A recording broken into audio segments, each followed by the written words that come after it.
اور پھر ہم ایک ہی منزل کے مسافر ہیں۔ خالد نے کہا آؤ اکٹھے چلتے ہیں۔ وہ 31 مئی سن 628 عیسوی کا دن تھا جب تاریخ اسلام کے دو عظیم جرنیل خالد بن ولید اور عمرو بن عاص مدینہ میں داخل ہوئے۔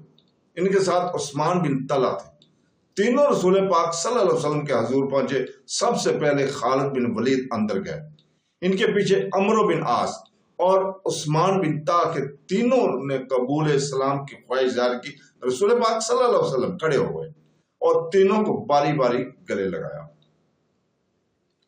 شہیدوں کو دل سے اتار دیں،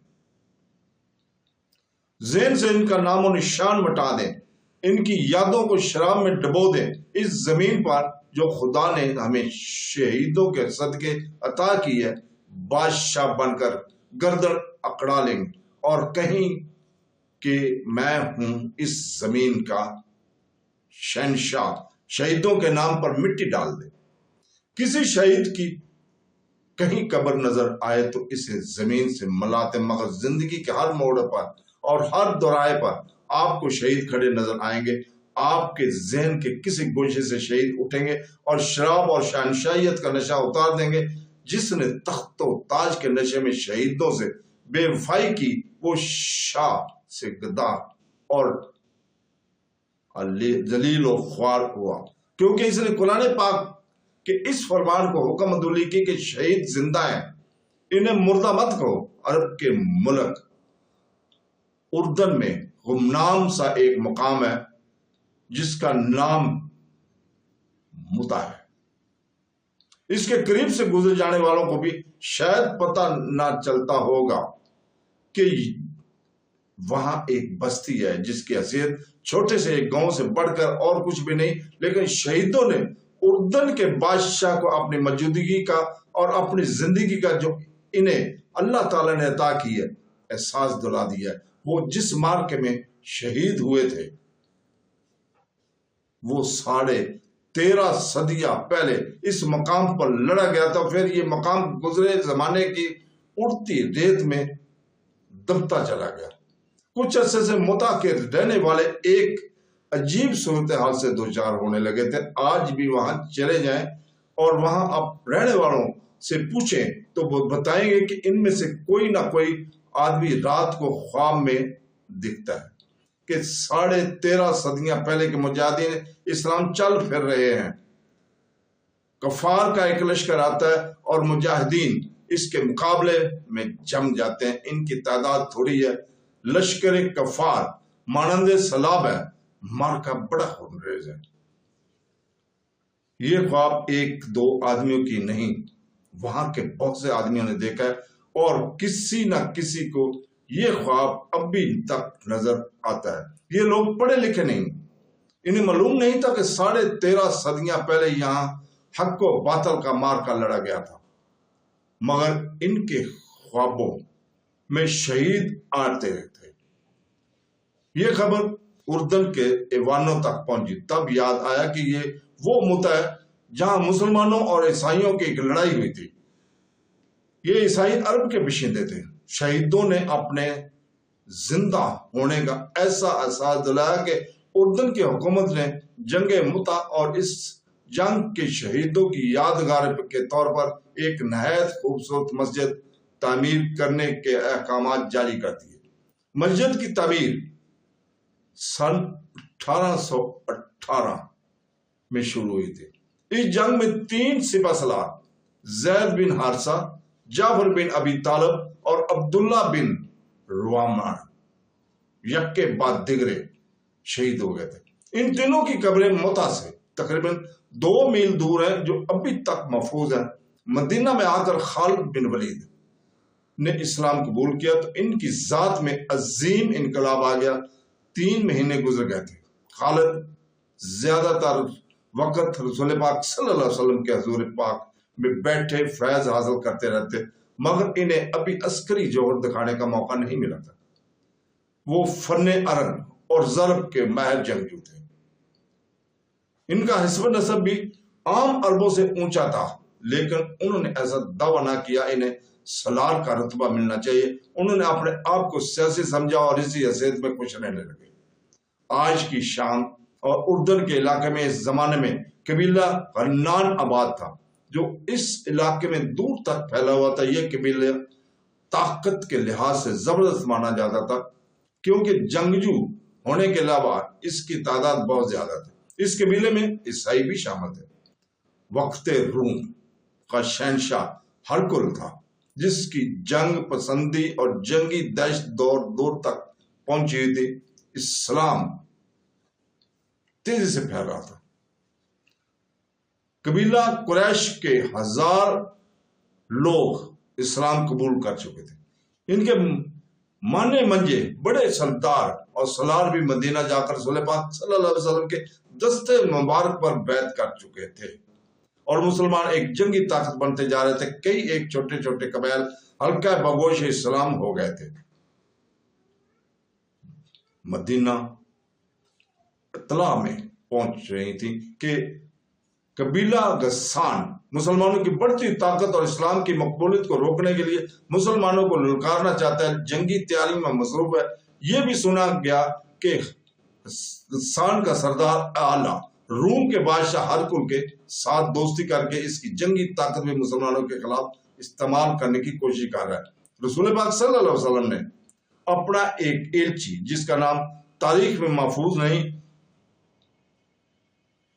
ان غسان کے ایک سردار اللہ کے ہاں اس پیغام کے ساتھ بھیجا کہ اللہ کے سوا کوئی معبود نہیں اور وحدہ لا شریک ہے. اسلام ایک مذہب اور ایک دین ہے. باقی تمام عقیدے جو مختلف مذہب کی صورت اختیار کر گئے تو مات ہیں اور یہ انسانوں کے بنائے ہوئے ہیں. رسول پاک صلی اللہ علیہ وسلم نے غسان کے سردار اعلیٰ کو قبول اسلام کی دعوت دی. نبی کریم صلی اللہ علیہ وسلم نے یہ پیغام اس خیال سے بھیجا تھا کہ پیشتر اس کے کہ قبیلہ غسان روم کی شہنشاہ ہرکل کی جنگی قوت سے مرعوب ہو کر عیسائیت کے آغوش میں چلا جائے. یہ قبیلہ اسلام قبول کرنے اور اسے اپنا اتحادی بنا کر ہرکل سے بچا جائے.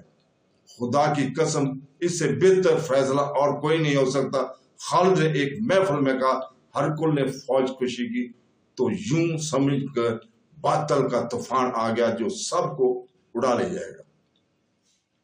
اور غسان کی خرید اس میں ہے کہ رسول پاک صلی اللہ علیہ وسلم کی دعوت کو قبول کر لے. کسی اور نے کہا نہیں کرے گا تو ہمیشہ کے لیے ہرکل کا غلام ہو جائے گا. ایک اور نے کہا کہ اس وقت ہرکل قبیلہ غسان میں داخل ہو چکا تھا. اس کے ساتھ جو فوج تھی اس کی تعداد 1 لاکھ تھی. غسان کے سردار اللہ کو اطلاع مل چکی تھی کہ وہ پریشان نہیں تھا، ہرکل کے ساتھ دوستی کا ہاتھ بڑھانے کا فیصلہ کر چکا تھا. نبی کریم صلی اللہ علیہ وسلم کا ایلچی بصرہ کو جا رہا تھا. غسان کا دارالحکومت بصرہ تھا. ایلچی کے ساتھ ایک اونٹ پر لدے ہوئے زادے راہ کے علاوہ 3 محافظ بھی تھے. بڑی لمبی مسافت کے بعد ایلچی متا پہنچا اور اس نے ذرا سستانے کے لیے اپنا مختصر تھا قافلہ روک لیا. قریبی قبیلہ غسان کی ایک بستی تھی. اس نے سردار کو اطلاع دی کہ 4 اجنبی بستی کے قریب پڑاؤ کیے ہوئے. سردار نے جس کا نام شرجیل بن عمرو تھا مدینہ کے ایلچی کو اپنے ہاں بلایا اور پوچھا کہ وہ کون ہے اور کہاں جا رہے ہیں. تو دوستو آج ہم اسی جگہ پہ روکتے ہیں. کل ہم انشاءاللہ تعالی اگلی قسط میں یہیں سے شروع کریں گے. اللہ حافظ.